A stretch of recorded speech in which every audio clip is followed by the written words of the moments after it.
আজিৰে পৰা ভগৱান শ্ৰীকৃষ্ণৰ দৌল উৎসৱ সমগ্ৰ ৰাজ্যৰ লগতে উত্তৰ গুৱাহাটী বিলহৱনী বৰনামঘৰতো তিনিদিনীয়াকৈ আয়োজন কৰা হৈছে দৌল উৎসৱ।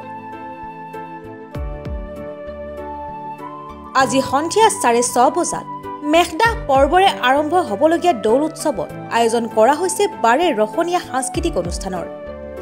ইতিমধ্যে ভক্তক আদৰিবলৈ সাজু হৈছে নামঘৰ পৰিচালনা সমিতি।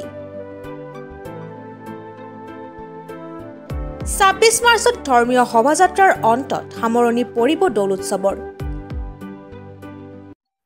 ৭৫ সংখ্যক বিলহৱনী দৌল উৎসৱলৈ সমূহ ভক্তপ্ৰাণ ৰাইজক আমি সাদৰেৰে আমন্ত্ৰণ জনাইছো।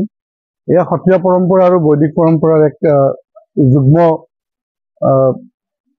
যি আমি কৰো নিয়মেৰে আমি এই সত্ৰীয়া দৌল উৎসৱ পালন কৰোঁ। এইবাৰ আমাৰ ৭৭ সংখ্যক দৌল উৎসৱ। আমাৰ বিলহৱনী গাঁৱৰ লগতে আমাৰ গাঁৱৰ ওচৰৰ পাজৰৰ সমূহ ৰাইজে ইয়াতে আহি একেলগে যোগদান কৰে আৰু এই গোটেই উৎসৱটো তিনিদিনীয়া কাৰ্যসূচীৰে আমি পালন কৰিম। এই গোটেই উৎসৱটো সকলোৱে সাফল্যমণ্ডিত কৰি তোলে প্ৰত্যেক বছৰে। এই বছৰো ৰাইজসকল আহিব আমি আশা কৰিছো। আৰু আজি মেঘদাহ পৰ্ব, সন্ধিয়া মেঘদাহ হোৱাৰ পিছত প্ৰভু গোবিন্দৰ বিগ্ৰহ আমি দৌলত স্থাপন কৰিম।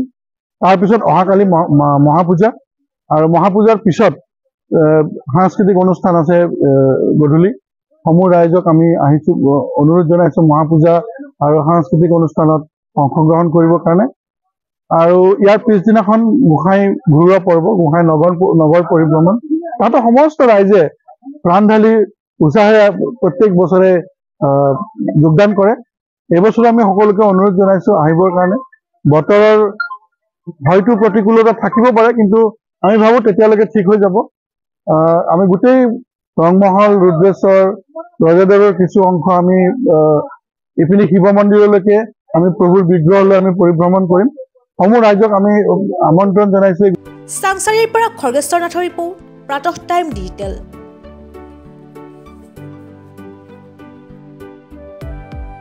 শদিয়াৰ পৰা ধুবুৰীলৈ, বৰাকৰ পৰা ব্ৰহ্মপুত্ৰলৈ সকলোৰে মাজত চিনাকি এটা নাম প্ৰাতঃ টাইম। থলুৱা ভাষা, কৃষ্টি আৰু সত্য বাতৰিৰ আধাৰত প্ৰতিষ্ঠিত খবৰ প্ৰাতঃ টাইমৰ প্ৰতিটো বা বাতৰি পুংখানুপুংখভাৱে চাবলৈ Facebook, YouTube, website, Twitter, Instagram আৰু ব্লগাৰ পেজত লাইক আৰু ফ'ল' কৰক।